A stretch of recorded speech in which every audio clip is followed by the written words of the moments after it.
Hello guys, welcome to my YouTube channel का money study. आज हम बात करने वाले हैं संसाधन होते नहीं बनाए जाते हैं, इस कथन का परीक्षण कीजिए। ये क्वेश्चन है, इंपॉर्टेंट रहने वाला है। इसको देख लिया, किसी भी तरह से घुमा फिरा के दे सकता है, इसको आप कवर कर लीजिएगा।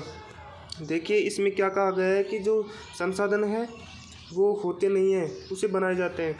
इस कथन का परीक्षण है वो किसके द्वारा, जिमरमैन के द्वारा किया गया। इसमें क्या कहा गया है इसको हम पहले देख लेते हैं। इसमें कहा गया है कि जैसे कोई भी वस्तु है, उस वस्तु का उपयोग मानव के द्वारा नहीं किया जाता है तो वह संसाधन नहीं है मानव के लिए। जब मानव इसका उपयोग करने लग जाता है या इसका उपयोग करने के बाद इसको अपने लिए उपयोग करने लग जाता है ना, उसके बाद ये संसाधन बन जाता है। इसलिए जिमरमैन ने कहा गया कि संसाधन है वो होते नहीं है, बनाए जाते हैं। जैसे मान लीजिए पेट्रोलियम है, पेट्रोलियम का उत्पादन किया जाता, कब किया जाने लगा, जब इसका उपयोग किया जाने लगा। उसके पहले इसका कोई उपयोग नहीं था या इसका उपयोग नहीं किया जाता था तो ये साधन नहीं था। इसके अलावा जैसे कोयला मान लीजिए, जैसे कोयला है उसका उत्पादन किया गया तो इसका उपयोग, यानी कोयले से पहले लकड़ी का उपयोग किया जाता था ऊर्जा के लिए, यानी आग जलाने के लिए। उसके बाद कोयले का उपयोग किया जाने लगा, तो उससे पहले भी तो था कोयला। इसके कोयले के उपयोग के पहले भी तो कोयले था ना।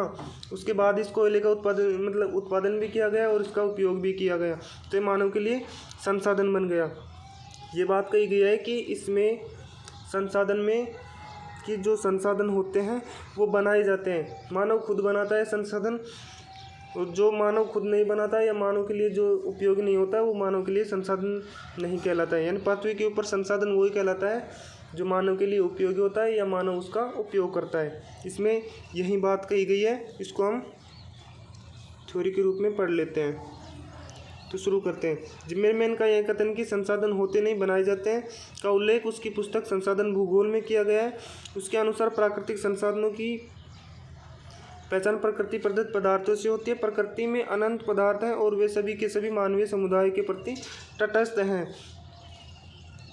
समझिएगा, उन्होंने प्रकृति के पदार्थ यानी प्रकृति के पदार्थों तदर्थ पदार्थ कहा गया है। इन जो प्रकृति के पदार्थ हैं उनको तदर्थ पदार्थ कहा गया है। मनुष्य अपने सांस्कृतिक संसाधन अर्थात ज्ञान विकास की मदद से तदर्थ पदार्थों को संसाधन में बदलता है। यानी मानव है अपने ज्ञान विकास से यानी मनुष्य अपने सांस्कृतिक संसाधन या अर्थात ज्ञान विज्ञान से इन संसाधनों को उपयोग करता है या इन्हें संसाधन में बदलता है। वस्तुतः संसाधनों का विकास मानवीय संस्कृति के विकास से जुड़ा हुआ है, यानी मानव की संस्कृति से ही जुड़ा हुआ है संसाधनों का विकास। जैसे मानवीय संस्कृति जितनी उन्नत होगी वह संसाधनों का विकास उतना ही करेगी। अपने कथन की पुष्टि हेतु जिमरमैन ने 2 मॉडल प्रस्तुत किए हैं। वो दोनों मॉडल कौन कौन से हैं उनको देख लेते हैं। इसमें प्रथम मॉडल है, इसमें क्या कहा है इसको देखते हैं पहले। तो प्रथम मॉडल में यह निर्दिष्ट किया गया है कि मनुष्य और वातावरण दोनों ही सकारात्मक और ऋणात्मक गुण होते हैं। यानी मनुष्य के और वातावरण के मध्य दोनों ही गुण होते हैं, जैसे नकारात्मक और सकारात्मक, यानी सकारात्मक और ऋणात्मक। अपने इन गुणों के साथ दोनों ही एक दूसरे से अंतराकर्षण होते हैं। इस अंतराकर्षण की शुरुआत मानवीय आवश्यकता से होती है। उसकी पूर्ति के लिए मनुष्य अपनी क्षमता का प्रयोग करता है। प्रकृति का कोई संसाधन आधारित है और मनुष्य अपनी योग्यता से बांधा के दूर में करता है और आवश्यकता संतुष्टि के लिए संसाधन प्राप्त करता है। ये बात हो गई संसाधन के रूप में कि जो मानव और प्रकृति के बीच में जो गुण होते हैं जैसे सकारात्मक और ऋणात्मक, ये दोनों ही आपस में मिलते हैं और मिलने के कारण इन दोनों में ही अंतराकर्षण पैदा होता है, जिससे कि दोनों ही आपस में उपयोग होने लग जाते हैं, तो वो संसाधन कहलाते हैं। ये बात होगी पहली। और दूसरा मॉडल जिसमें कहा गया है, दूसरे मॉडल में बताया गया है कि मानवीय आवश्यकताएं और योग्यता के अंतराकर्षण से उसकी संस्कृति का विकास होता है। ग्रीक और रोम की विकसित संस्कृति में किसी ने कोयले के महत्व की कल्पना भी नहीं की थी। यानी जब ग्रीक और रोम की विकसित हुआ था उस संस्कृति के समय कोयले का कोई महत्व नहीं था। महत्व कब हुआ, जब उसका उपयोग किया लेंगे। यानी पहले उसकी कल्पना भी नहीं की जा सकती थी कोयला भी कोई चीज़ होती है, ऐसे ऊर्जा प्राप्त होती है, लेकिन उसकी कल्पना की गई। यानी उस समय लकड़ी की ही ऊर्जा का स्रोत था। यानी जिस समय कोयले का भी उत्पादन किया जाता था उस समय सिर्फ लकड़ी ही ऊर्जा का स्रोत था, लेकिन औद्योगिक क्रांति का आधार कोयला बन गया। यानी जब औद्योगिक क्रांति आई तो कोयले की ज़रूरत हुई कंपनियों में वगैरह में, तो उसके बाद में कोयले का उपयोग किया जाने लगा और वो संसाधन के रूप में बदल गया। अभी हमने पीछे बात की थी,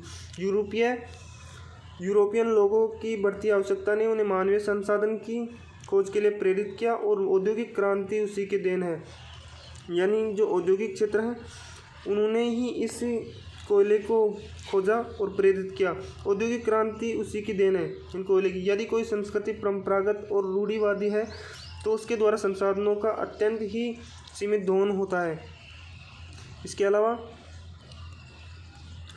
ठीक इसके विपरीत अति विकसित पश्चिमी देशों में तकनीकी संस्कृति का विकास हुआ, जहां मनुष्य अंतरिक्ष में भी संसाधनों की खोज कर रहा है, चंद्रमा की सतह और समुद्र की गहराई से भी संसाधनों की खोज कर रहा है।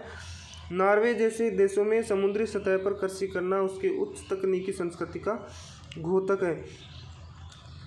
तो इस तरह से दूसरे मॉडल में यह दिखाया गया है कि जिस संस्कृति का जितना ही अधिक विकास होता है उसके त्रिभुज का आकार उतना ही अधिक फैल जाता है और वह प्रकृति में उतना ही अधिक घुसपैठ करता है। त्रिभुज की दो भुजाओं पर प्रतिरोध है, तकनीकी विकास से आधार फैलता है तथा शीर्ष बिंदु प्रेक्षित होता है और भुजाओं का फैलाव होता है। ये हो गया एग्जाम्पल, जिसको आप देख लीजिएगा।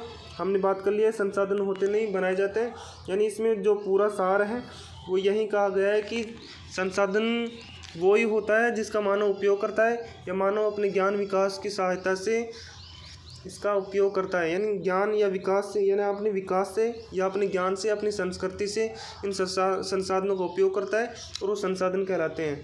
उससे पहले वो संसाधन नहीं होते हैं। जैसे एग्जाम्पल दिया था कि कोयला है, उसका उत्पादन तो किया जाता था लेकिन उसका उपयोग नहीं किया जाता था। औद्योगिक क्रांति के आने के बाद कोयले का उपयोग किया जाने लगा, जिससे वह संसाधन कहलाए।